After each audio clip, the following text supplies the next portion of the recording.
কুসুম আয়ুষকে একে অপরের থেকে আলাদা করে এবার কুসুমের কাটা ঘায়ে নুনের ছিটা দেওয়ার জন্য কুসুমের বাড়িতে গিয়ে হাজির হলো মেঘা। হ্যাঁ বন্ধুরা, ভিডিওতে লাইক দিয়ে দিতে থাকুন। যে মুহূর্তে কিনা কুসুমের কাছে এই মেঘা জল নিয়ে যায় এবং বলতে থাকে যে না, জলটা খেয়ে নাও, চোখের জল মুছে নাও, কারণ এইরকম নাকি কান্না কেঁদে কতদিনই বা তুমি লোকের মন জয় করবে বলো তো। এবার তুমি কি করবে কুসুম? তোমার বাবা তো হাতে নাতে তোমাকে ধরে ফেলেছে যে তুমি আয়ুষের সঙ্গে ঘনিষ্ঠ সম্পর্ক করার জন্য উঠে পড়ে লেগেছো। এবার তোমার বাবা তোমার বদনামে এর ভয়ে রীতিমতো তোমাকে আয়ুষের থেকে চিরতরে দূরে সরিয়ে দিয়েছে। এবার তুমি কি করবে? তোমার বাবার মাথা দিব্যি দিয়েছে তোমাকে যে তুমি কোনোভাবেই যাতে সেখানে প্রেজেন্ট না থাকো।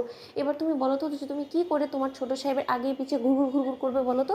ঠিক সেই মুহূর্তে যখন কিনা কুসুম বলতে থাকে যে মেঘা ম্যাডাম, এই সমস্ত কিছু করার পেছনে তো আপনি সম্পূর্ণরূপে দায়ী। তাহলে আমিও আপনাকে একটা কথা বলে রাখছি, আপনি যে স্বপ্ন বুনে চলেছেন না যে আপনি ছোটো সাহেবের জীবনসঙ্গিনী হবেন, তাহলে আমিও আপনাকে একটা চ্যালেঞ্জ ছুড়ে দিচ্ছি যে আপনার চোখের সামনে দিয়ে ছোটো সাহেব আপনাদের এঙ্গেজমেন্ট স্থগিত রেখে সে নিজে আমাকে এই তালাবদ্ধ ঘর থেকে নিয়ে বেরোবে এবং সমস্ত লোকেদের সামনে উপস্থিত করবে, এবং এটা কুসুম সরকারের চ্যালেঞ্জ। ঠিক সেই মুহূর্তে মেঘা যখন বলতে থাকে যে কুসুম, তুমি হয়তো বা ভুলে গিয়েছো যে এটা তোমার বাবা কোনো মতেই হতে দেবে না, বরঞ্চ আয়ুষকে উল্টো তোমার বাবা থামিয়ে দেবে, এবং আয়ুষ কোনো মতে ওর মায়ের ভয়ে আমাকে ওখানে উপস্থিত রেখে, আমাকে অপেক্ষাকৃত রেখে তোমাকে এখান থেকে বের করার জন্য অন্তত আসবে না। এতটুকু অন্তত আমি তোমাকে চ্যালেঞ্জ করে বলতে পারি। তাহলে না হয় আমাদের মোকাবেলা সেদিনই হবে, আমি তোমার জন্য ওয়েট করবো কুসুম সরকার। ঠিক সেই মুহূর্তে যখন কিনা এক পর্যায়ে অবশেষে সেই কাঙ্ক্ষিত দিন চলে আসে এবং সমস্ত এঙ্গেজমেন্টের প্রস্তুতি হয়ে যাওয়া মাত্র যখন কিনা আয়ুষ অবশেষে কুসুমকে না কোথাও দেখতে পেয়ে অস্থির অস্থির করতে থাকে, অন্যদিকে কিষাণ বলতে থাকে যে ভাইদা, তোর এই অস্থিরতাটা দেখে আমি বেশ বুঝতে পারছি যে তুই এই অস্থির হচ্ছে শুধুমাত্র জাদুঘরের জন্য, এবং জাদুঘরের প্রতি তোর এই দুর্বলতাটা দেখে আমি বেশ বুঝতে পেরে গিয়েছি যে তোর মনে একটা জাদুঘর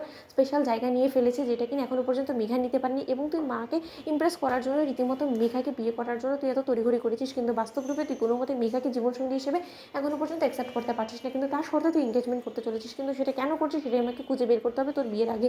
অন্যদিকে যখন কিনা অবশেষে এঙ্গেজমেন্ট পার্টিটা স্টার্ট হয়ে যায় এবং সেখানে যখন কিনা ইন্দ্রাণী গাঙ্গুলি বলতে থাকে যে না আয়ুষ, এবার তুমি বরঞ্চ মেঘার হাতে রিংটা পরিয়ে দাও, এবং মেঘা তুমিও এই রিংটা আয়ুষের হাতে পরিয়ে দাও। ঠিক সেই সময় যখন কিনা আয়ুষ এক পর্যায়ে থেমে যায় এবং বলতে থাকে যে শঙ্কর কাকা, কুসুম কোথায়? কুসুমকে এখনও দেখতে পাচ্ছি না যে ও আজকের ইভেন্টে আসবে না।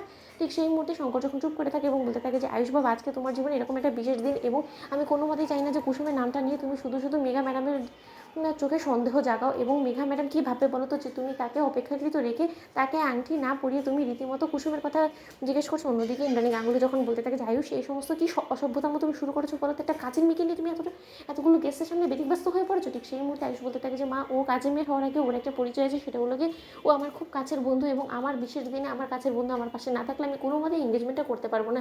শঙ্কর কাকা, তুমি কেন আটকে রেখেছো বলো তো? ঠিক সেই সময় আয়ুষ এক পর্যায়ে নিজে পাগলের মতন ছুটতে ছুটতে কুসুমের কাছে গিয়ে কুসুমকে টেনে হিচড়ে ঘর থেকে বের করে। তো বন্ধুরা, লাইক কমেন্ট শেয়ার করে সাবস্ক্রাইব করতে ভুলো না।